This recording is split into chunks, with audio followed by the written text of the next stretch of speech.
It's time for me to record for all the podcast listeners around the world a personalized championship audio or video introduction. Special offers now are available at brucebuffer.com, plus more personalized audios and videos for all special occasions such as weddings, birthdays, baby births, podcast intros, special business and corporate events, and much more, as your wish is my command. Check it out. Let me do them for you. Go to brucebuffer.com and send in your requests now. It's time! With Bruce Buffer.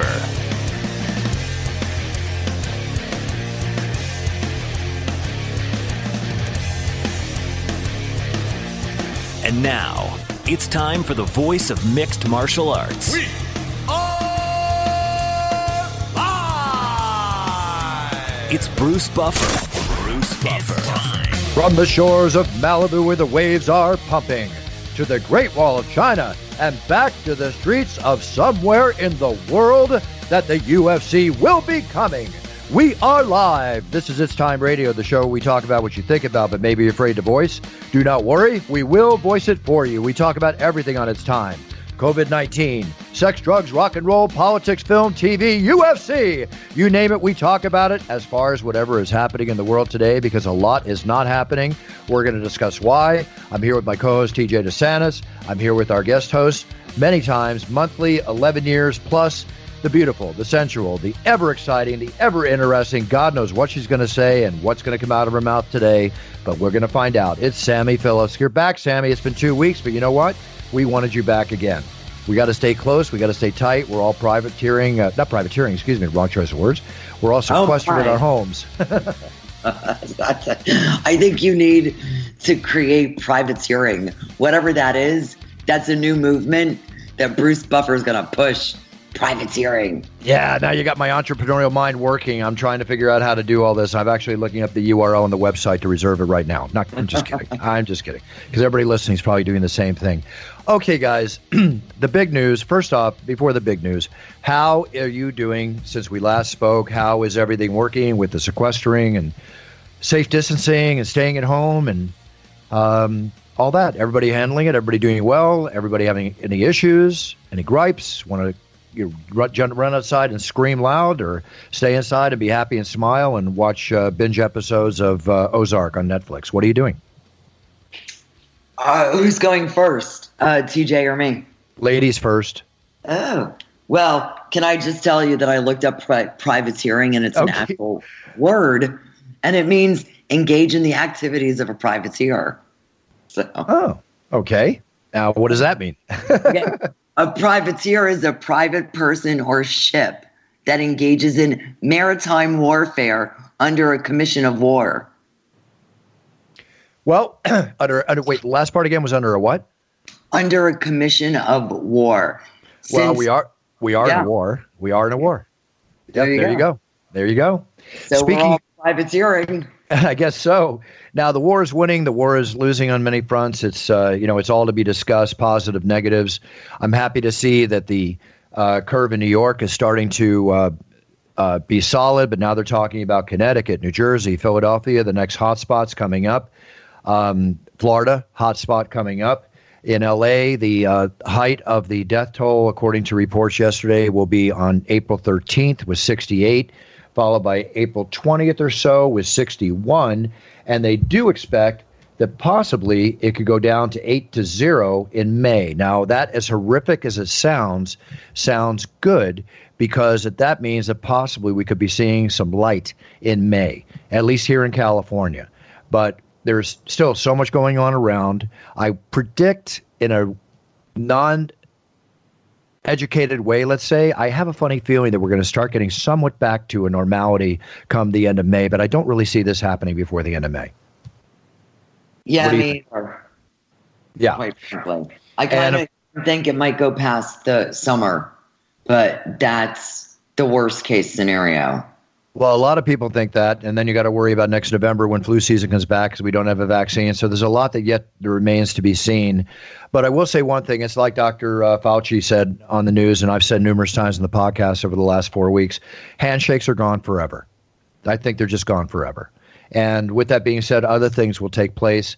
How are you going to feel when everything is back to normal about going out and socializing in a populated bar, populated restaurant? Do you think you'd be sensitive to doing that, Sammy? Probably not. Okay. I'm just being honest, because by the time the economy opens up, bars open up, people go back to work, we are so far, in my opinion, beyond the curve where most everybody has either been infected and gotten over it, infected or had some type of a vaccination or some type of antibody in their body they developed by having it. And I don't think that it will be the same infection rate that it is now when everybody comes out of this. I don't know. I don't think people are going to be running around with masks and gloves on when this thing is over. I think you're going to have some people self-choosing to do that. Right now we know we're all ordered in LA, and I'm sure it's happening in other areas, that workers and shoppers at essential businesses that are open, we have to cover our faces going in. They have to be covered, their faces covered, rather taking care of us, checking us out. It still remains true that 50% of all infected people are asymptomatic. Those of you that don't understand that or are not aware of it yet, it just means that they have no symptoms, but they can infect you. And as many as 80% of all transmissions from people that are getting sick are from asymptomatic people. That's one of the reasons why there's two types of tests being done. One is the swab test, where they stick the swab up your nose into your sinus area. You feel it, you get the results back in 3 days plus, whatever the scenario is, that will tell you if you have the virus. The other test that is going out there, and I've been trying to help and do my business with to help a big company here make a connection to get more of these, everybody's trying to get them, are the antibody tests, where they test you similar to a pregnancy test in the way that you basically prick your finger, there's blood, you put it on a buffering agent, and then within minutes, you see if you have the antibodies. That test means that you had it. And now you have the antibodies. Hopefully that means you will not get infected again. And if you go a step further, it means you can go and get plasma and try to help in the process of finding a vaccine. So those are the two tests. The antibody test would need to be taken over and over and over again, but they're very important, because if we get millions and millions and millions and millions and millions and millions of those tests out there and test millions and millions and millions and millions of people, we will understand a little more and beneficially more to all of us who's had it and who hasn't, right? That's probably the next step. And those tests are going to be rampant throughout, everywhere. I could see that businesses may be testing their people coming back in. And who knows, maybe at first they're only going to let people back in that have the antibodies. I don't know. It remains to be seen. But we will see. We will see. What's your guys' take? Obviously, it's really big in the news right now that the president's pushing hydrochloroquine as an antidote to the coronavirus when they don't have any hard data to actually prove that fact. He's pushed a couple of things already, and Dr. Fauci has kind of stepped on in a couple areas, as other doctors have too. I don't really want to listen, with all respect, to the president telling me about a drug. I want to listen to the doctors talking about the drug. I would rather hear his doctors, but he pushed it. And Sammy, did I read an article or see something that somebody was claiming that he has an interest in that drug company? Did you read anything like that? Yes, I actually had tweeted something very similar. Hold on, that basically said that he has a interest, what is it when you are an investor? Thank you. He has a small invested interest in the generic form of hydrochloroquine, and it's called Sinofil, I think. Hold on. I have to take a look. So he's pushing this as a remedy. Why? Because he's got a vested interest in it. All right. Well, let's say that that is not his reason for it. And let's say it's a good drug. I don't know. But the bottom line is, yes, there's an interest that's been reported. Yes, there is talk about the drug being beneficial. But no vaccine has been established yet. Work is being done. I don't think that's the one drug by a layman's guess that's going to be the salvation for everybody. But things are being done. Let's wait and hear until we hear there's an actual vaccine. He's mentioned other things in the past that obviously people came up against and didn't work out, one in particular. So to me, that's just another report. I don't want to hear anything until tests have been done and it's proven solid. Can I, by the way, hi guys, I'm here too. I haven't spoken yet. Podcast is 10 minutes old. I haven't said anything. I'm TJ. I've been talking to the two of you. I know. I just want to jump in here because you two are chatty Cathys, and I want to give you some interesting news that I saw yesterday, and I swore to God, Bruce, Sam, I thought that I was watching Saturday Night Live. I'm not even kidding you. You know, there's a study. Okay. There's a study right now. Wait. Before you get into it, I just wanted to correct what I had said. It's called Sanofi, the drug company that he has a vested interest in.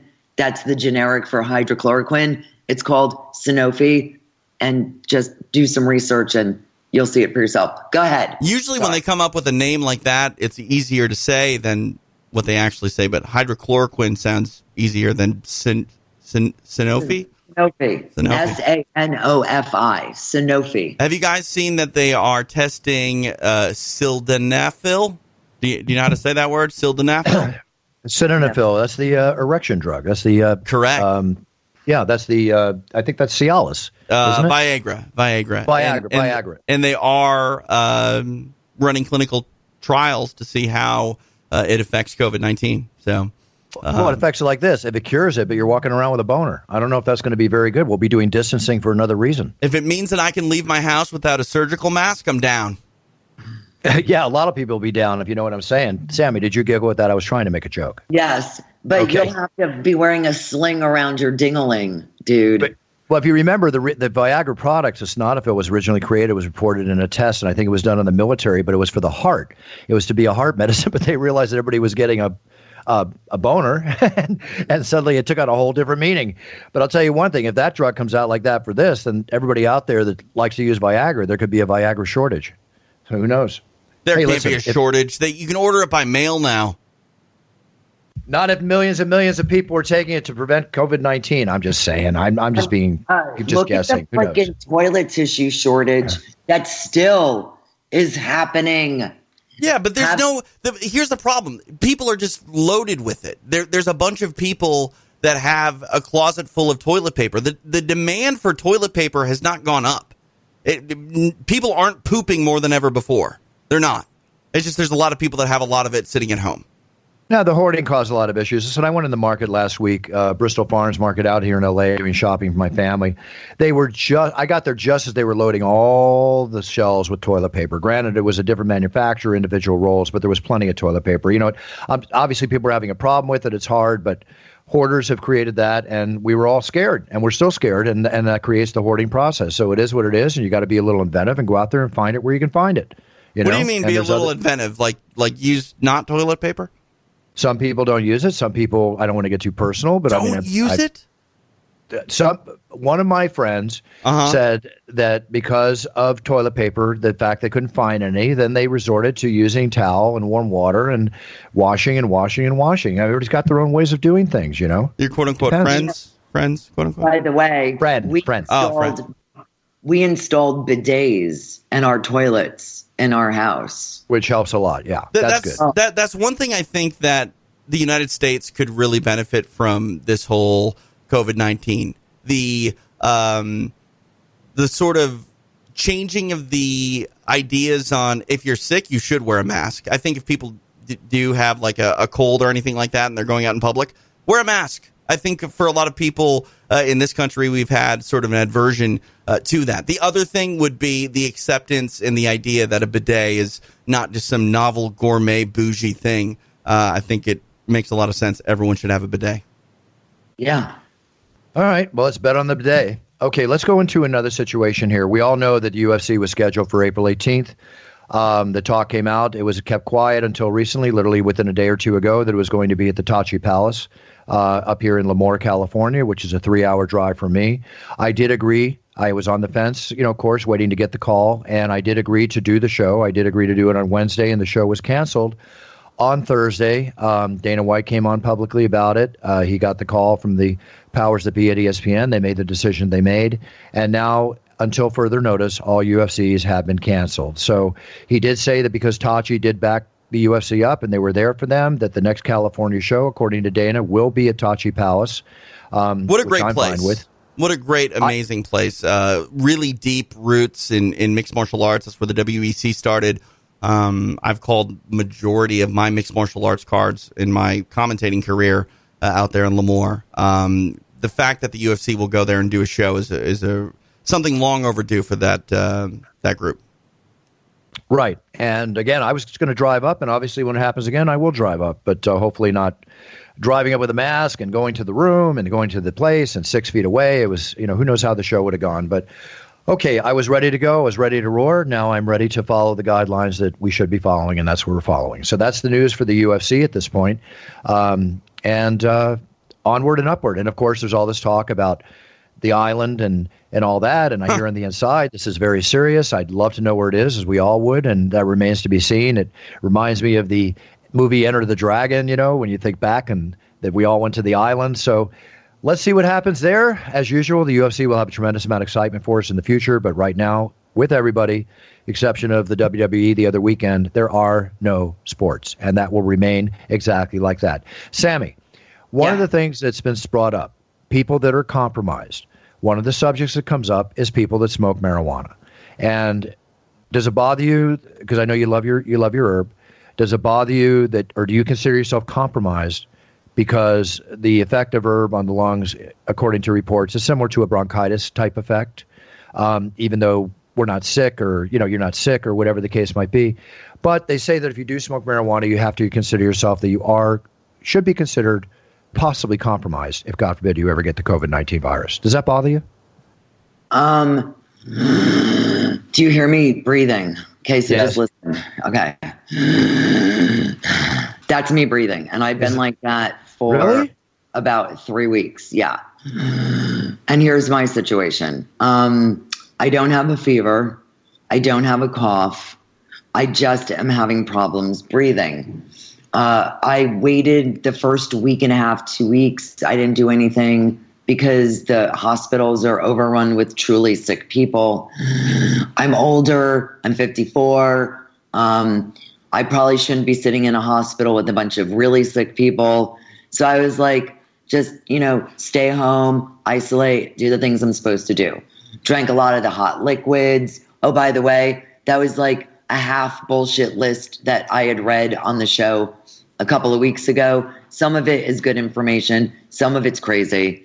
Like your stomach acids are not killing the virus if you use hot water to wash it down your throat into your stomach. That ain't happening. But even still, I drink a lot of hot liquids. I'm doing the right things. I ended up going to urgent care because my roommates were concerned. Sammy, are you over accentuating your breathing right now? Is that actually your breathing? Because it just started when you talked about it. It wasn't that way before. No, it's because I've been being quiet as you guys were kind of talking. Yeah. Also, so tell me about your lungs, because it doesn't sound good.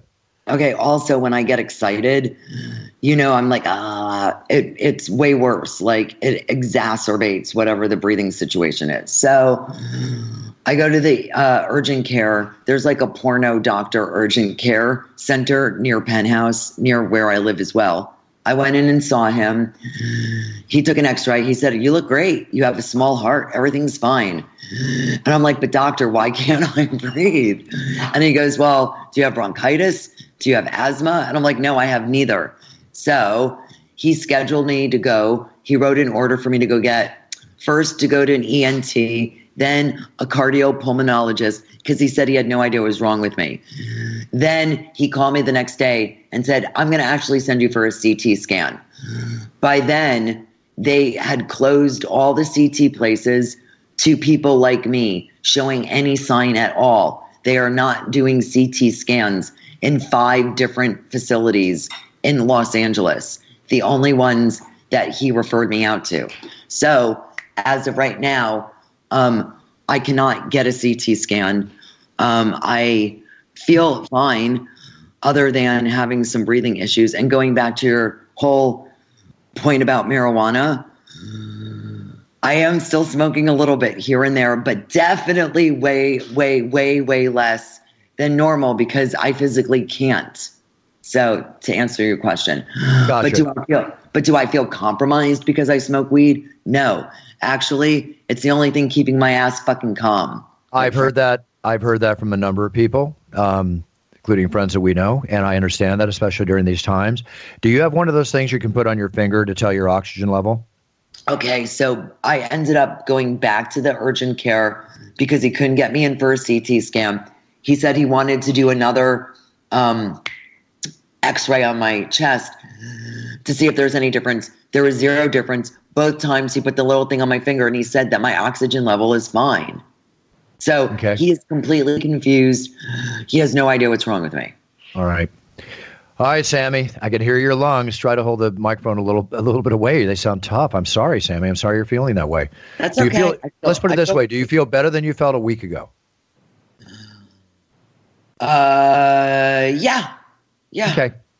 All right. So let me, and I just, my, you know how I feel about you, Sammy. I'm always in your corner. I hope you feel better and just watch that. Please watch that. It doesn't sound good. Let me go into a couple things without being insensitive to your situation, Sammy, because keep me abreast of that, will you please? Not to make a joke. Yeah. Okay. Ooh.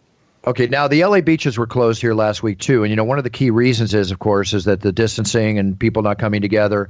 Newport Beach, for some reason, is keeping their surfing spots and beaches open, and now the local surfers are getting upset because a lot of people are coming from LA and other areas to Newport to surf. Therefore, no distancing is being kept in the water. Why they're allowing that, I do not know. I think it's absolutely idiotic. Number two, one of the reasons is the coronavirus actually survives in feces. Okay, Really? So when the feces, yes, when it goes out into the ocean. And it goes out into the ocean, it breaks up. The plants that I don't know if purify is the word or clean the sewage before it gets released in the ocean. They can't clean it all. Okay, it does go out there unclean, and when it goes out there, obviously it'll wash back when the waves hit the ground. As an example, if you're near one of those sewage outlets, which could be at Malibu, the famous Malibu Beach. Malibu Pier Beach, Point Beach, where there's 3 points there. They extended the sewage line. And sewage has been going out there for years, and it can hit the beach, spray up into the air, boom, another chance to possibly get infected. Aside from distancing with people, I'm pretty sure I am correct in that. I am not a doctor. I am going by the information I'm reading, as we're all reading like crazy. Now, there's some crazy incidents that have happened. Did you guys hear about the California nursing home that was evacuated because the staff did not show up? They had like 34 patients that got infected, and the staff literally did not show up. They had to bring in nurses from around the area to move all the patients out to another location. One of those crazy things that happens during this time.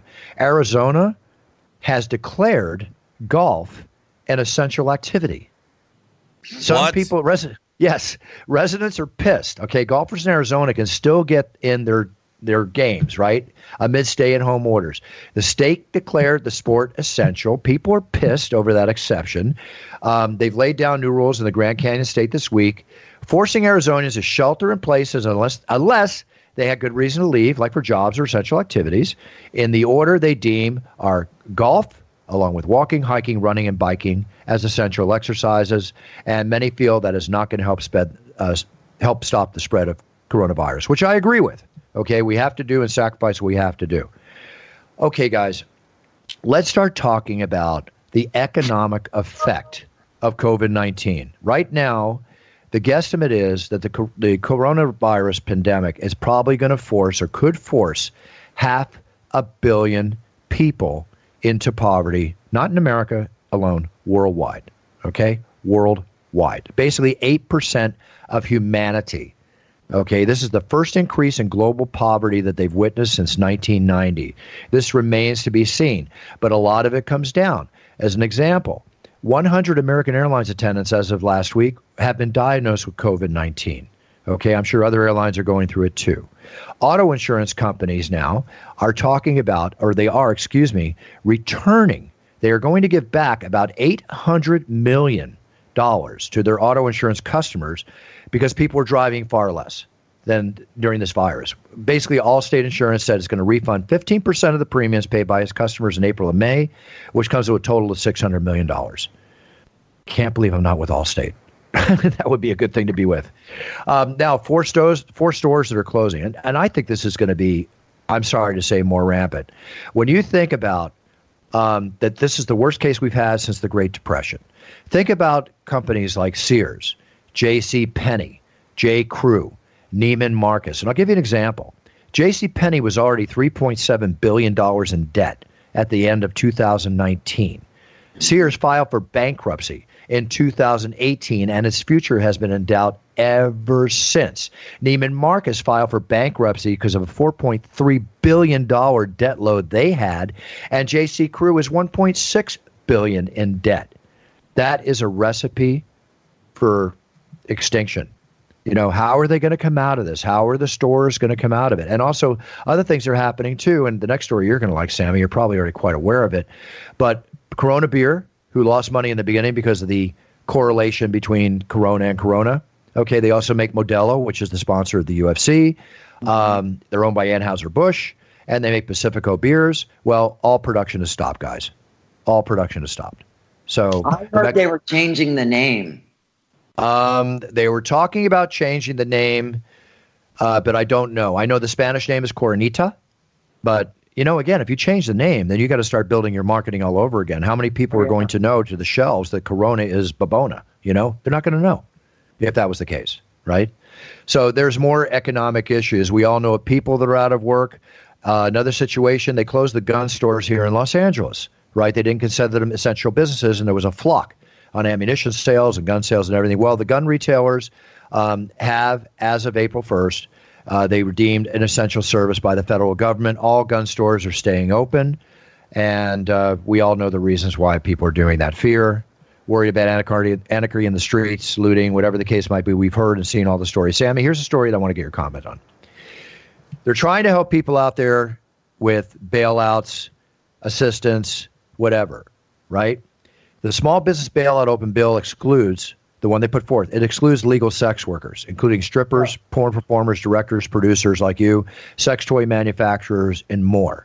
Okay, that was a $2 trillion bailout they passed out last week, with the exception of sex workers. How does that make you and your industry feel? Not very happy. It exempts any prurient worker. So the list is sort of a general broad list of people that fall within that category that the government doesn't feel that they are worthy of any type of stimulus compensation. Meanwhile, every single person in that industry pays their taxes. Everyone, all companies, all people. So how could you exempt them from any type of stimulus when you're including absolutely every other type of person who also pays their taxes? I agree. It's a legal worker's a legal worker. I don't see the difference. I mean, unless there was an issue with the industry, which I have no issue with. I mean, equality is equality in legal marketplace. I mean, not to be all crazy, but I'm sure Pence's handwriting has something to do with it. He's a zealot, I'm sorry, in my opinion, with his whole anti-gay, what is it? What is that program that he does to make them not gay? Pray the gay away or whatever? No, it's like this awful thing where it's like a shot, like they get shocked or something. It's like this awful thing where they try and make you not gay anymore. So clearly, that's where they bring in they made a movie on that. It was a really strong movie, and it's disgusting what they're doing. Go ahead. The bottom line is gay equals a sexual preference or a sexual it's revolved around sex. So why wouldn't they single out similarly people in the sex industry? They have an issue. So from what I understand, there's several things going on. There is a change.org petition that a girl named Tasha Rain, who's a Penthouse pet, she's a very, very smart girl, has graduated college, is a teacher and a writer, and she has created this petition. We should probably post it. I'll find it. And I do believe she's initiating a class action lawsuit against, who is it that drafted it? House of Representatives, Congress. Who was it? So she's drafting a class action lawsuit where it is unconstitutionally unfair to eliminate sex workers from that stimulus package. So you're going to be hearing a lot in the news in the next coming weeks about this. Well, it'd be interesting to see, and I can't blame her. Fair is fair. Workers are workers. If you have a problem with the industry, then why is it legal? If it was illegal, I understand, but it's not illegal. So exactly. So she, go ahead, do what she has to do, get it done. They said that animals cannot transfer the virus. There was talk about it, their hair gets touched or their fur or whatever the case might be. But a tiger housed at the New York City's Bronx Zoo has tested positive for COVID-19. It's the first known animal in the United States to have contracted it, right? And the Wildlife Conservation Society, they run the facility. They care for the animals at the zoo. It's a 4-year-old Malayan female tiger named Nadia. I mean, you wonder how they figured to test it. That's my question. How did they figure to test it? What was it happening? Maybe it had flu-like symptoms. I don't know.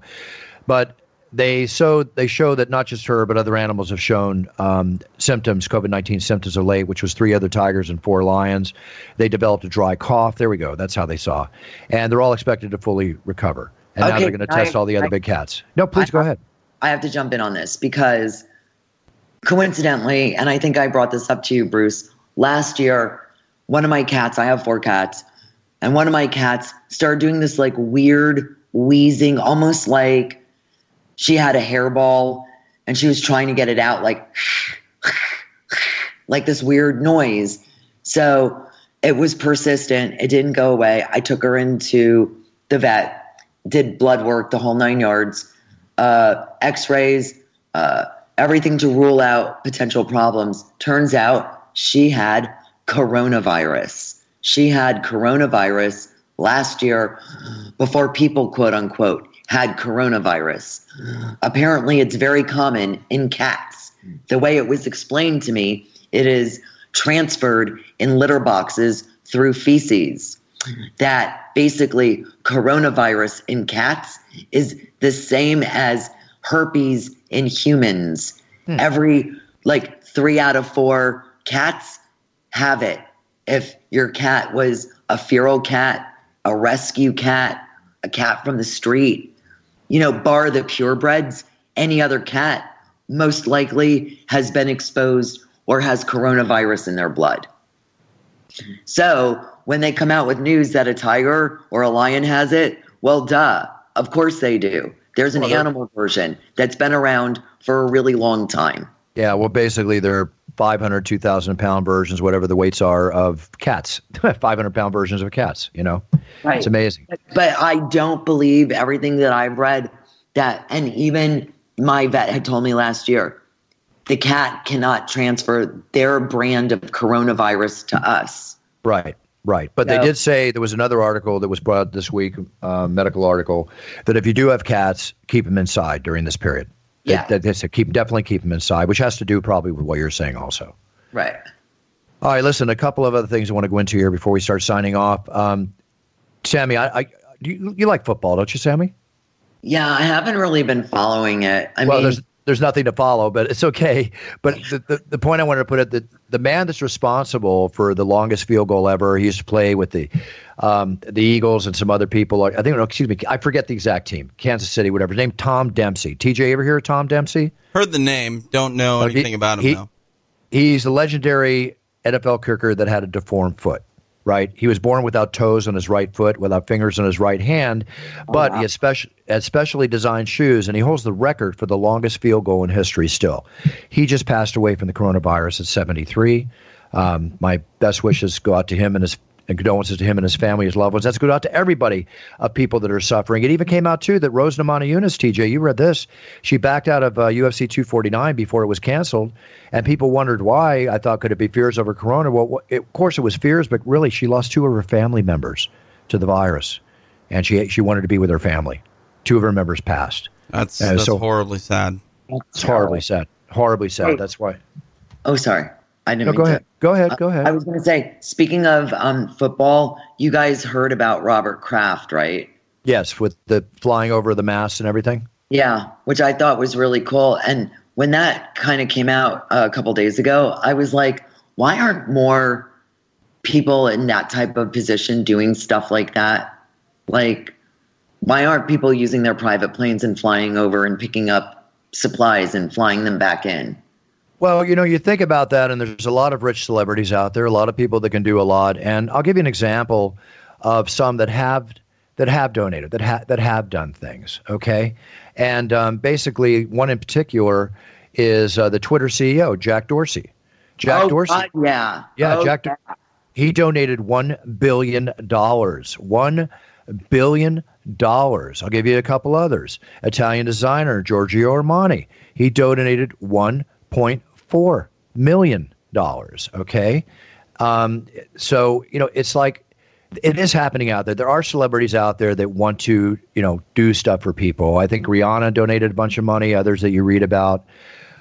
It's happening. A lot of people don't want that kind of publicity, but I thought that gesture that Robert Kraft made was fantastic. Definitely fantastic. Because, the things out there, it's not just respirators. They're looking for the kits I was talking about earlier. I'm working with one company. I was just able to be part of helping a company ship like 100,000 masks to a medical facility in need. I'm working on other situations like that because I happen to be working with a company that has the masks at prices that are reasonable, prices that are right, not these gouging that's going on and the profiteering that's taking place with so many.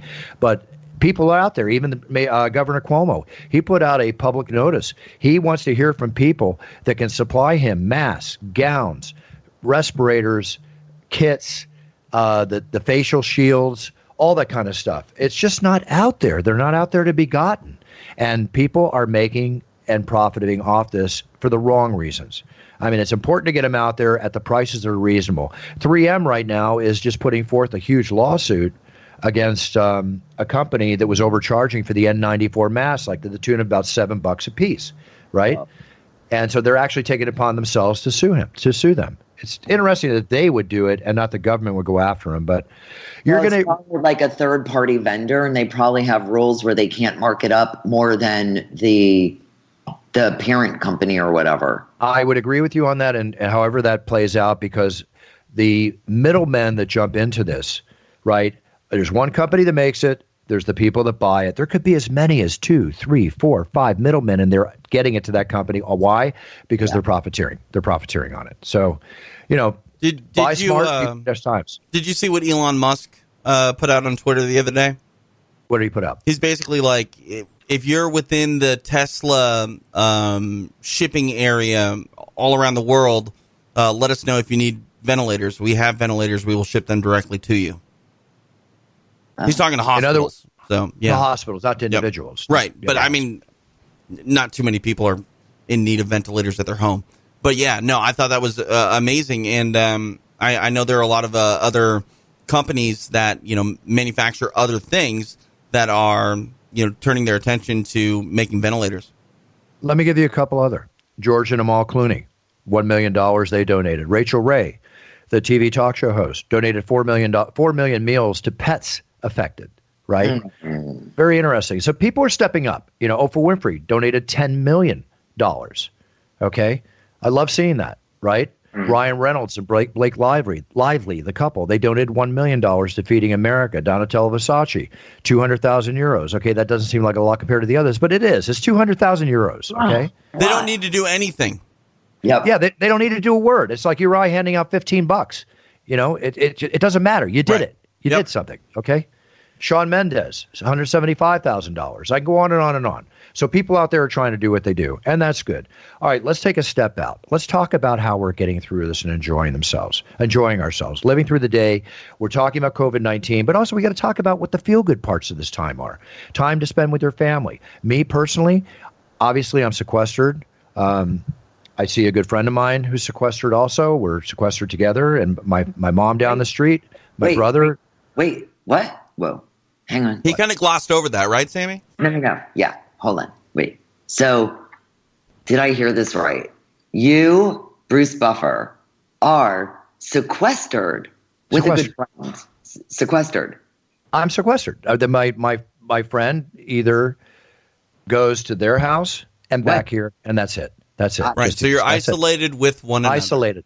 Yeah, but no one's supposed to be leaving the household and potentially bringing infection back. Unless it's essential, Sammy. Unless it's essential. Right. It's essential. Yeah, that's no, all. but what's essential at his girlfriend's house? Massage oils or candles or lingerie, fucking sex toys. Right. What's going on? Only when it's essential. Hey, let me read you something. I saw this on Facebook the other day, and I think it goes to what you're talking about, Bruce, hearing kind of the feel-good things. So think about this scenario. The year is 2030, so 10 years from now. A college kid says, in history class, we learned that the COVID-19 pandemic in 2020 was really bad. What was it like? Their parent responds, well, everything was shut down in an attempt to kill the virus, but not everyone followed the order to quarantine for 15 days. So it lasted longer than anyone expected. Many people died who shouldn't have. Grocery stores were out of everything because people were hoarding as much as they could. We were scared of economic failure for our country and for ourselves because we couldn't work. Don't you remember? You were 8 years old. College kid says, all I remember was that school was closed. I was being homeschooled. I remember doing scavenger hunts in our yard. I remember eating meals as a family for a change. I remember getting great sleep because I wasn't up late for homework or getting up for school. I remember board games as a family. I remember watching our pastor on a laptop. Honestly, it was the happiest time of my childhood. And think about that, because we have this opportunity to basically just embrace our families in ways that we never really have or been able to, unless it is like an extended vacation. And I kind of like that scenario. So think about the kids today that are getting this incredibly extended spring break. Like, let's make it awesome. Okay, but hold on. What about these poor parents who are going fucking stir crazy? Because I have there's one on the show right now. Let me tell you that. No, I bet I can only imagine, TJ, because I have some girlfriends who have kids of varying ages, plus my cousin Jennifer. There's a point, I think, where everybody starts getting on everyone's nerves. Oh, 100%. So, but yeah, you gotta do what you can to make the best of it, because of course it isn't ending anytime soon. Yes, my child has energy levels of someone who is on methamphetamine. I'm telling you right now, like, it's bonkers. He's bouncing off the walls. It's not going to get any better anytime soon. But it's like, okay, do I just pull out my hair, or do we have little fun things? Hold on, you don't have any hair. I mean, right? You're correct. Just reach down to your chest and grab a few. I'm back, guys. I'm sorry. I had to leave for a second. You know why I had to leave? Why? We didn't even know you were gone. No, I told TJ because 4 days ago, I ordered a food delivery, fruit, vegetables, stuff like that. Really good site I found called Mercato, Mercato. And because, with the food delivery services, you fill all the things out and then you can't get a delivery date, right? Because they're not delivering. Right. This service proved really well. They just dropped out the box. I had to run down to the front door and pull it in before it gets stolen. So that's why I had to run down. Please, no one's stealing shit in your neighborhood. Well, I mean, I have had boxes stolen, Sammy. I have lost easily close to $1,500 in items delivered to my house. And the only reason I feel, and that's why I have them delivered elsewhere, but during the time that we are sequestered at our homes, I am having everything delivered. And even then, over the last 3 weeks, I had one shipment stolen. And you're wondering who the heck is driving around stealing this stuff? Well, you didn't know. You didn't know that a thief is an essential businessman? I guess they classify like that, but I have an essential baseball bat, much less my essential fist, that I'll take care of somebody real quick if I catch them stealing stuff from my house. But I mean, that's the thing. Like Sammy said, in your neighborhood, I mean, stealing stuff like that. Yes, some people do it out of necessity, but for the most part, it's just the thrill. It's the rush. Yeah, I'll give them a rush. I'll give them a thrill. Okay, enough of that. Enough macho talk. Other things I interrupt you guys because I left. Did I interrupt what you were saying? Please get back to it. No, we literally didn't know that you were gone, and it was probably the best part of the show. And I'm kidding. I'm kidding. I'm taking that in a positive and a negative way. There you go. There you go. Hey, but I want to bring up something. It's very important. I can't believe neither one of you have brought it up. What about Bernie dropping out? Who? Oh, Jesus Christ. Bernie Sanders. Well, you know what? I think it was bound to happen. It was on its way. I didn't find that surprising. His showing in the primaries or whatever they were called was horrible compared to Biden. I understand, but here's my whole point with the Bernie. So the last time we did the stance with Hillary Clinton, it took him 4 weeks after he did not do well in the primaries to finally throw his hat in the ring instead of doing it fairly immediately. When Hillary threw her hat in the ring with Obama, she did it 2 days after those primaries were come and gone, and it was obvious she was not the contender. Bernie, God bless him, waited, but he finally did a big press conference and made his announcement. So now it's obvious Biden's the go-to guy, but who's his VP pick? I know who it is. Okay, but hang on. Before you say a black lady or a Hispanic man. Not a black lady. I want to say who I think is getting crazy, overwhelming snowball support in the last month that's not a contender, that doesn't want anything to fucking do with it. But I think that he should fucking say yes if he's asked. Governor Andrew Cuomo. Oh, no question. I'd co-sign on that. I think he'd be great. I think he'll run in 4 years, by the way. I wouldn't even co-sign. I'd appear at his rallies. That's how much I like this guy. I've never said that about any politician in my entire life. I will back Cuomo. I'll back him all the way. I love the way he speaks, the way he engages people. I mean, his state is in disarray, in shambles when it comes to this virus, and he has done a magnificent job in being honest and very factual about the situation that they're in, while also, delivering a message of hope and one that I think the rest of the country is sort of leaned upon. I wouldn't hate that at all. The person that I do believe is probably going to be his running mate is from the great state of Minnesota. I think it's going to be Amy Klobuchar. Well, we will see, guys. We will see. But getting back to the enjoyment and the entertainment levels of our own personal lives, TV and film, Netflix.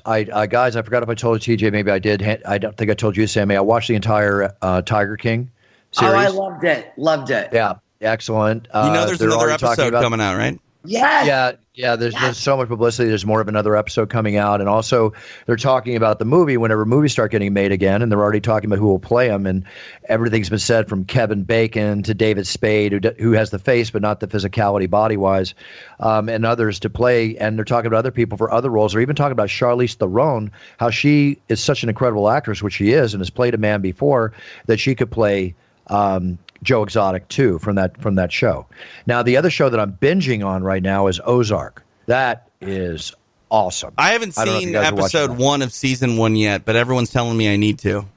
Okay, so Yep. one of my best friends, Isai Morales, is, and He's in Ozark. I'm not going to spoil nothing, but the first season is so key, and then I did not catch up with the second one, and now I heard 3 is so insane. So I have to go back and do 2 and then 3. But gotta watch. number 1 was so fucking great, TJ. You'd love it. Really? It's so incredible. The casting is some of the finest casting I've ever witnessed in my life. The writing, the characterization, and the menacing, and the people you feel for. It's got everything. How long is a episode generally? Like an hour. Each one's like 50 minutes. And how long are the first couple seasons? Is this something that I can get? Can I get through a season in a couple days? Yeah, if you really binge. Yeah. I mean, it's like 8 episodes a season or 9 episodes a season. All right. What else am I going to do, Buff? Like, there's nothing to do. I was so excited. I know, obviously, health concerns aside, I was nervous about you having to go out and go into work. But, like, honestly, like, I was so excited that there may be a fight to actually talk about and break down. And, now I'm happy that you're safe. But maybe the silver lining as well can be, I got nothing else to watch. Let's get back into Netflix.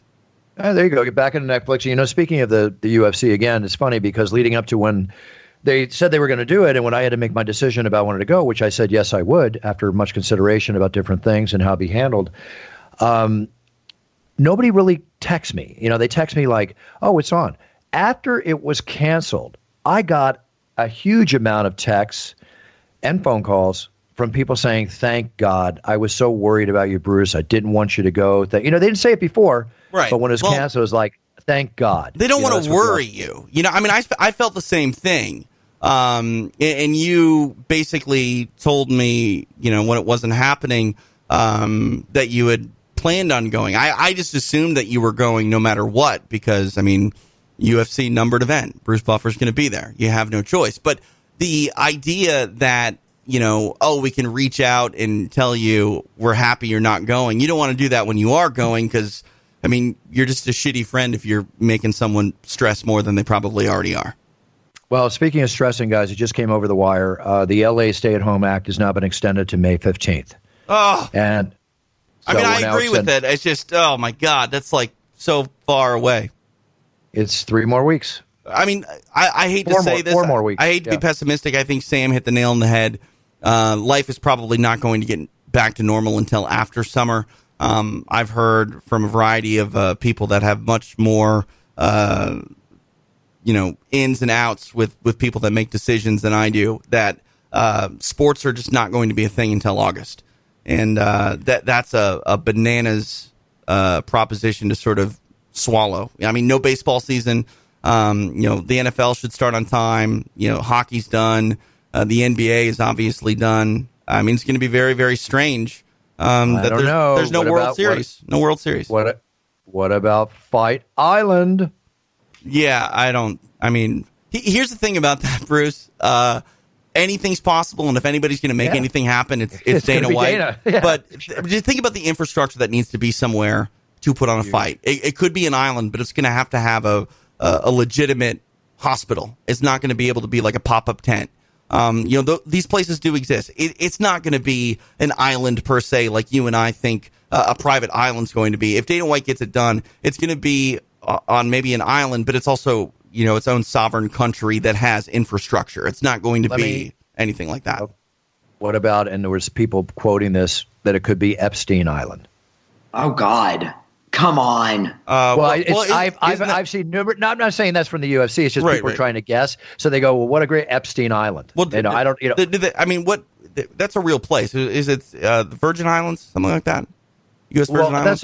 That's another thing I was thinking, because where I live here in California, if it's an island, granted, I was going to drive 3 hours to Tachi Palace, right? Mm-hmm. Now, if it's an island, then I'm a little on the screwed end, because that's either going to be probably over in the Caribbean, I would venture to guess, Indonesia, possibly, or, over way in the Pacific, which I doubt due to the extent of where that would be. I would think closer to the U.S., so it's probably on the East Coast. It's not going to be...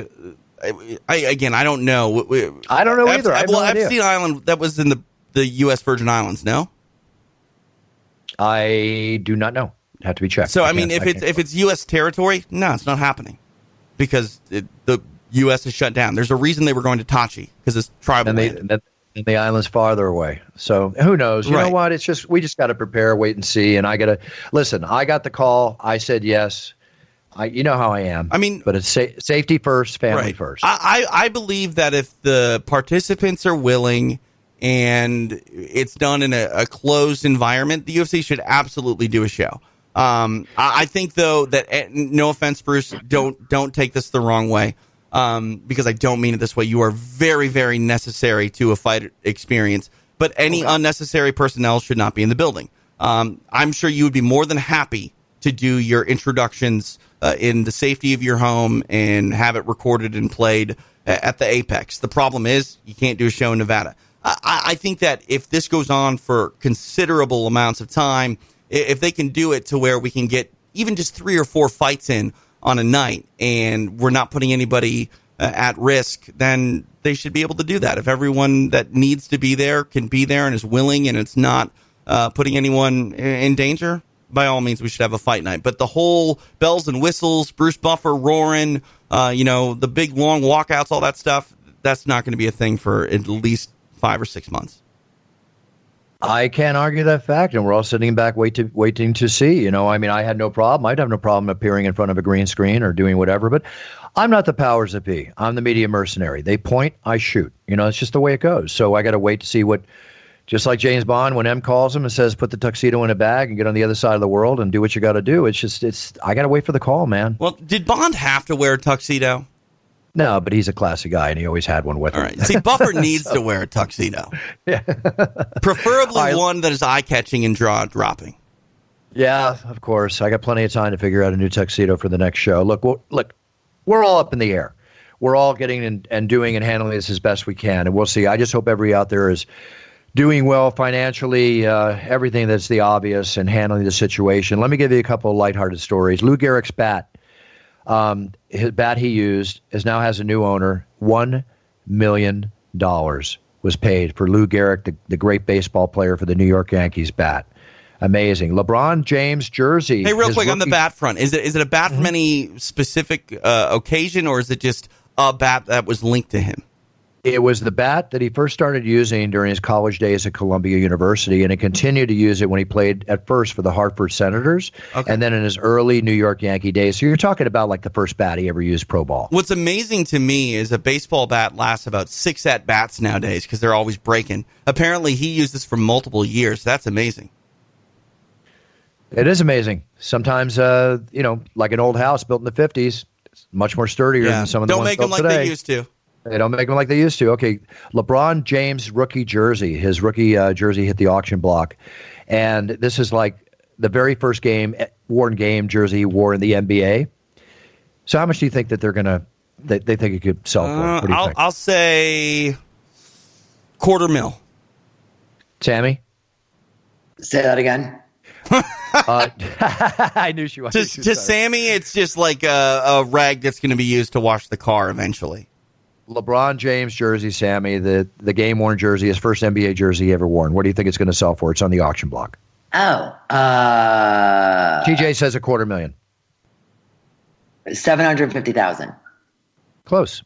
You went over, though. 630,000 is the record, and they expect that it's going to break the record, so it very well could go for $750,000, Sammy. Maybe let's call you the winner on that one. All right. It's an auction, though. It'll go for lower. Economy's down. No.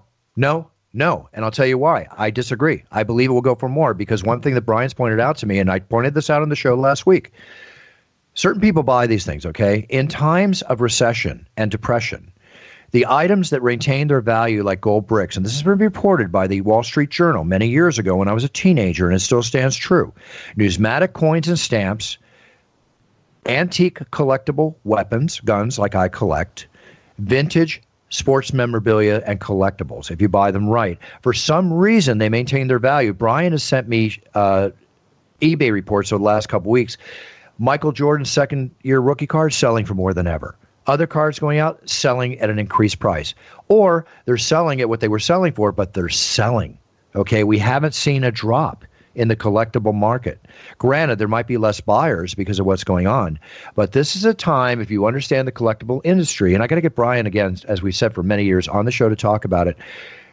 It's amazing how this works because dollars can become cheap, like they were burning $1 million marks, in the street, and like we talked about during World War II in Germany before the war. Recession creates value in other areas. That's why gold goes up, silver goes up, and that's why they consider some of these collectibles to be like gold bricks. You know what? You are right because what dictates the price of anything? It's supply and demand. And when you're there can only be one LeBron James rookie jersey game worn. You know what I mean? So, or at least only a handful. So yeah, you're probably right about that, Bruce.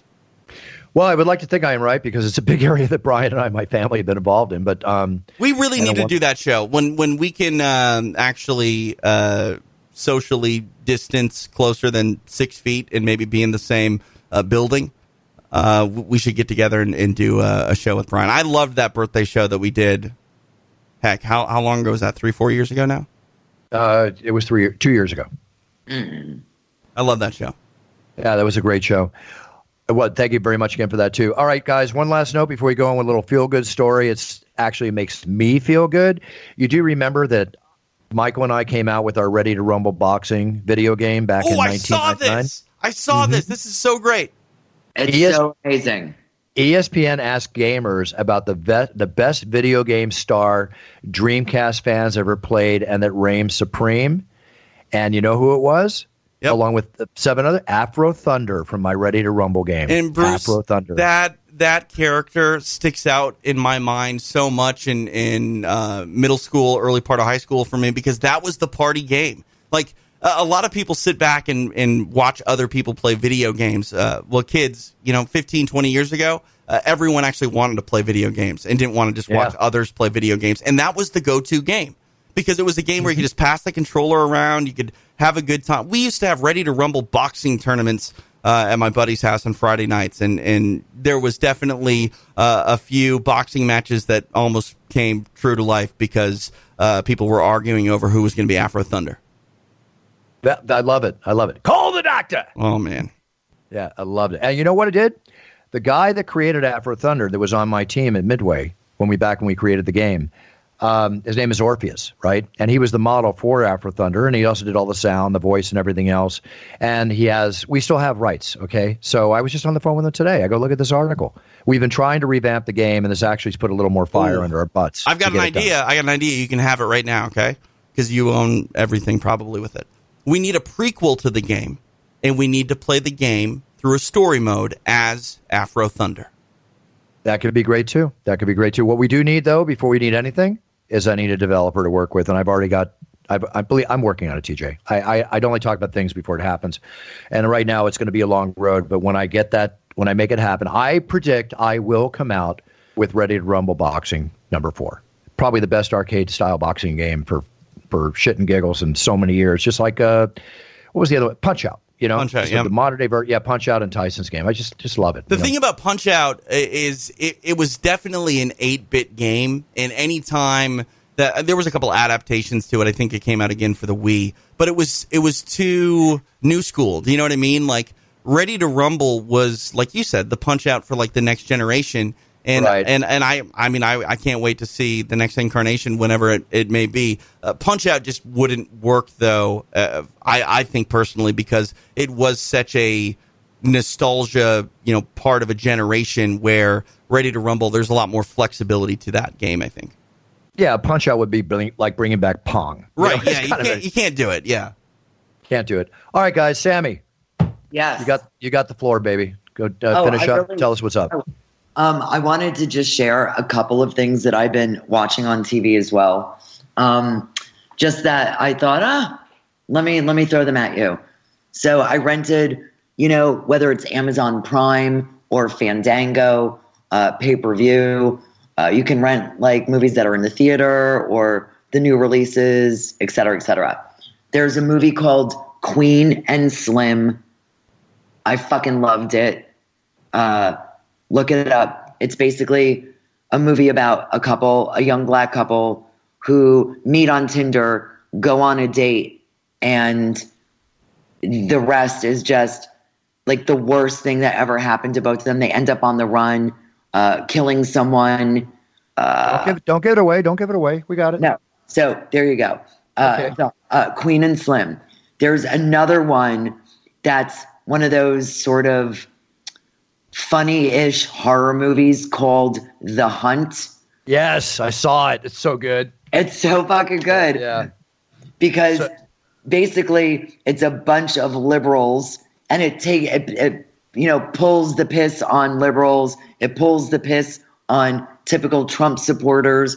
It's every stereotype of both thrown into a fucking horror movie where one's hunting the other. It's so good. So check out The Hunt. Then there's not a lot that I haven't seen, and I was just looking over the weekend for something good, and then found Angel Has Fallen with Gerard Butler. My buddy Gerard is such a good movie. It's so good. Yeah. Surprisingly a good fucking movie. It's not, well, not surprisingly, honey. It's the second or third version of that series, and every one is good. The first one was with Gerard protecting the president, and he's always protecting the president. Yeah. So, and then it goes into London, which I think was The Angel Has Fallen. That was such a good movie. I got one for you, too. Now, there's an actor out there. His name is Mads Mikkelsen, okay? And he was the bad guy in one of the Bond movies when they played poker. He was bleeding out of his eye. This guy is such a fine actor. Watch Polar, Polar. Oh yeah. Oh yes, I've seen it. It's so good. So good. But if you Google Mads Mikkelsen, Yeah. every one of his movies are good. Watch them all. Watch them all. Seriously. I have another one for you. I know you know Eric. So a good buddy of mine, poker pro, stunt actor, Eric Audet. Yeah. He did a movie several years ago. There's a documentary about his life. So he did one of the more famous episodes of Locked Up Abroad. We had him on our show. Yeah, we've had him on. Show. We talked about it. We've had him on twice. I've actually had him on. I've done 4 different podcasts with Eric, and for an unbelievable story, like literally unbelievable. It's the most crazy story I've ever heard of, and it's real life. Like, you would think that, like, Sam, you can speak to this. He's not an embellisher. That's what makes it work, because what he's telling you is so unbelievable that if any other personality tried to tell it to you, you'd be like, okay, this guy's a liar. But that's not Eric. And man, I really love him. I have said on multiple occasions that put a microphone in front of that guy and he'll just do the best podcast interview you've ever heard in your life. And it's true. It's because it's not an interview. It's a story. He is one of the most real stories. His story is fascinating, but he's one of those down to earth and one of the toughest guys I know, and one of the coolest guys I know. He's just a cool guy, and he's been through so much crap in his life, horrific stuff in his life, that you would think he would be just off. Well, you think he would hate the world. Well, he should have the biggest chip on his shoulder, and he should absolutely fucking hate everything. And the movie that I'm talking about, that everyone can see and literally see for their own selves with their own eyes what happened to him, it's called 3 Years in Pakistan, the Eric Audet story. And it's like $4.99. You can rent it on Amazon, pay-per-view, Fandango, everywhere. It is worth every penny. It's so good. Agree with you, Sammy. I agree with you. Absolutely agree with you. And he deserves the watch. I haven't seen the film yet, and honestly, I think the reason I haven't is because hearing the story, like, there are times where people say, well, the book's better than the movie. I'm not saying anything negative to the movie. I definitely will go watch it. I'll add it to my queue here. But I implore people, whether or not they've seen the film or not, listen to the podcast, because what he describes and the way that he describes it, I struggle to think that a movie could tell that story the same way that he does with the feeling. But yeah, no, I don't know. It's incredible. He's incredible. Put it this way. He's an old friend of mine. I know the story. I know elements of the story that a lot of people don't even know, that he hasn't talked about. So even still, I cried my eyes out watching this movie. And anybody, it's Eric with a K, Audet. Eric all day, Audet. Yeah, Eric Audet. And he's also a fantastic poker player. We play at tournaments all together once in a while, charity tournaments especially. And guys, I've got to real quick. Didn't he learn how to play poker while in prison? Wasn't that like part of his pastime there? Okay, so check it out. So at some point when he was, Bruce has got to go. We're going down the rabbit hole. I don't mean to cut you off. No, it's all good, Sammy. Go ahead, finish. Hey. So long story short, he was set up for something he didn't do. He was busted right after 9/11 in Pakistan. They tortured him and threw him in prison. And he was on death row.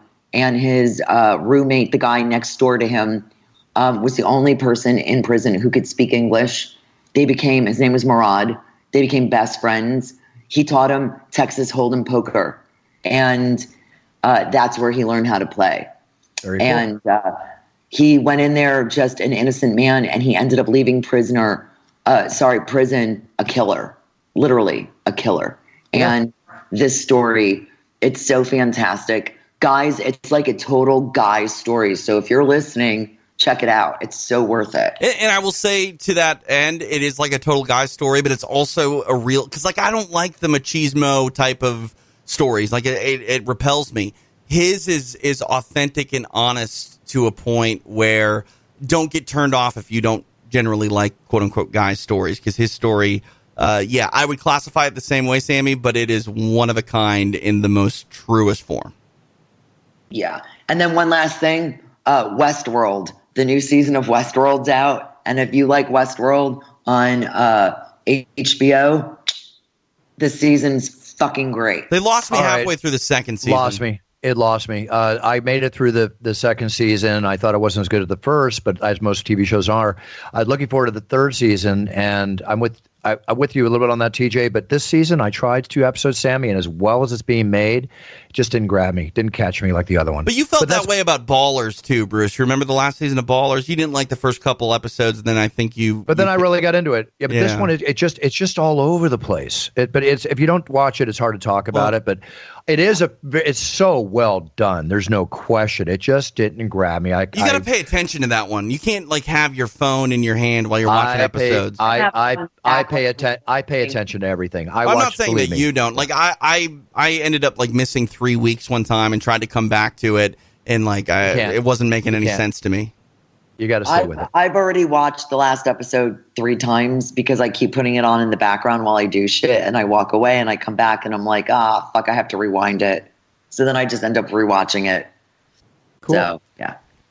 All right, guys.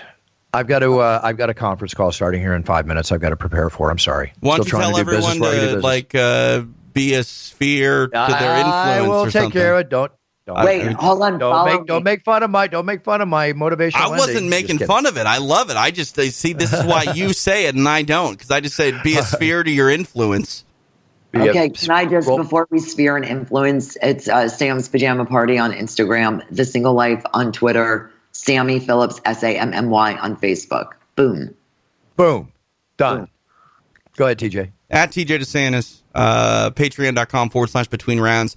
Would love your support in this time of anarchy and chaos. For as little as $5, you can get premium content unlike any other on the planet. Or you can listen for free and just have to put up with ads anywhere you get podcasts. Just do a search for Between Rounds. I strongly suggest everyone checks out the show called Mma Stories, hosted by Monty Cox and Jeremy Horn. You'll hear stories unlike any other that you will experience or hear about in mixed martial arts. Sometimes they even talk about the one and only Bruce Buffer. So check it out, Mma Stories. Wow, that sounds like interesting, I hope.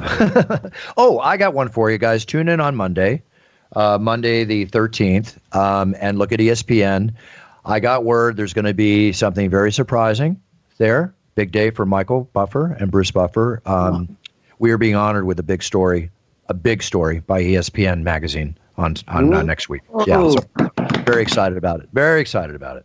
On that note, and also to another thing, with all the video and audio orders coming in, everybody, thank you again. What I am getting a lot of now, both on my cameo.com page and through brucebuffer.com for videos, is people wanting best wishes for recovering from COVID-19, those that are fighting COVID-19. I did one today, which is a very heartwarming one for a nurse that wanted a recording. So when she walks into the ICU unit, she wants to play it for the UFC fans who are nurses and doctors there to keep them strong, to keep them motivated. Because let's face it, guys, they are on the front lines.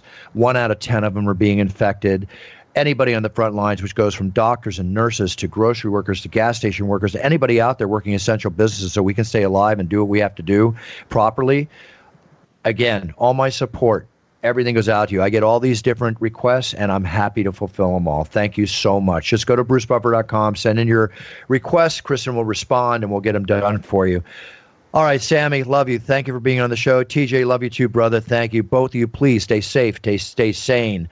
We'll get through this. I think we're getting through the rough part, and hopefully it will start, we're at the top of the pyramid of peril, and hopefully we'll start going down the other way now. I hope that's the case. So everybody, please set your goals, write them down. If you're home sequestered, there's still business to do. There's still goals to be set. There's still things to make you feel better and make you the best person you can be. Don't give up. Be motivated. Take this time to get in the best, like I'm doing. What I'm doing right now, I am taking this time to get in the best physical and mental shape I possibly can. I'm focusing on that. I'm focusing on my brain. I'm focusing on my family. And I'm focusing on helping people during this COVID-19 in any way I can, because we all need to stay united and work together as one to beat this. With that being said, set your goals, write them down, be a role model to your sphere of influence. Set the world by being an example for the rest of the world. So when you step out on that path, you be the best you can be, even if it's just outside your front door as we're standing right now. Just do it. Just be the best you can be, and we will win, because that's what we're going to do. We're going to win. I'm all about winning. Buffer out. Take care. The preceding podcast was a TJ DeSantis production. Comments, questions, and inquiries can be directed to DeSantisProd@gmail.com.